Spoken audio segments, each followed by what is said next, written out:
She became the first ever female jockey back in 2003 to compete in the Melbourne Cup, and you've actually competed in the most Melbourne Cups of any of Australia's female jockeys. Talk to us about this. This must have been a huge thrill, competing your first cup back in 2003. And in 2008, you won the Victorian Derby aboard Rebel Raider. Now, for those people that don't know, this is one of the most amazing stories, almost like Michelle Payne when she won with Prince of Penzance a few years ago in the Melbourne Cup. 100-to-1 horse Rebel Raider, and you actually got it past the line. How the heck did you do this, Claire? So talk to us about your journey. So it started off, obviously, you're born in Naracoorte, grew up there, and then how did it all happen? How did you become an Australian marathon runner? You've actually led me to my next question, because we see quite a few people these days going from other sports into AFL and AFLW. Could we see you taking the path from marathon running to AFLW one day? Let's talk about what you do at the moment. You're on with Dits every morning from 6 to 9 a.m, and you're also on Fox Footy as well, and you're a Triple M commentator, and you've got 6 kids. Mate, how the heck do you do it and get up at 3 in the morning every day? G'day, and welcome to another edition of Chewing the Fat. Today we're here at Tasting Australia with the Sunrise weatherman from Channel 7 himself, Sam Mack. It's an absolute pleasure having you on, Sam. We go a long way back, actually grew up in the same area, used to go to the same gym, play a bit of soccer together.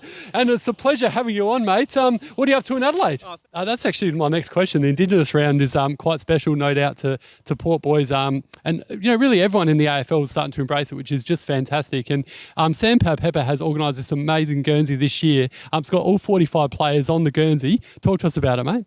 I can just imagine. Now, this year I spoke about it before. You've kicked 14 goals to be the leading goal scorer for the Magpies so far, and certainly right up there with regards to the Ken Farmer medal this year. Where do you see yourself playing your best footy, though, Tobin? Talk about your coaching. Obviously, as I mentioned before, you became a professional tennis player with your singles, reaching number 22 in the world and number 10 with doubles, and those 3 career titles as a singles player. But where did the coaching all begin?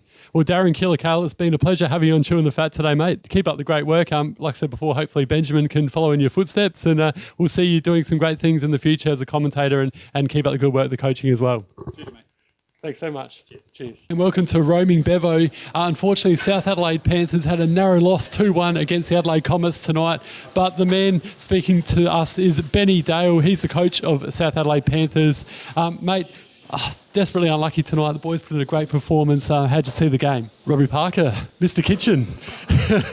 Mate, unfortunate loss tonight, 2-1, but a great performance by the boys nonetheless. Miller was one of the shining lights for the Crows in 2018, dazzling the opposition with his silky skills, and in ominous signs for the rest of the AFL, Miller has promised more of the same next year. Crows fans will be hoping that Miller continues to dazzle the opposition and their fortunes change after a disappointing 2018 campaign. Bevan Jones, 7 News. Yeah, definitely, because I think at the moment it's just all about raising revenue, and it's unfair on drivers that are trying to do the right thing, and going a couple of Ks over the speed limit sometimes and getting like a $300 or $400 fine is just a bit ridiculous, I think.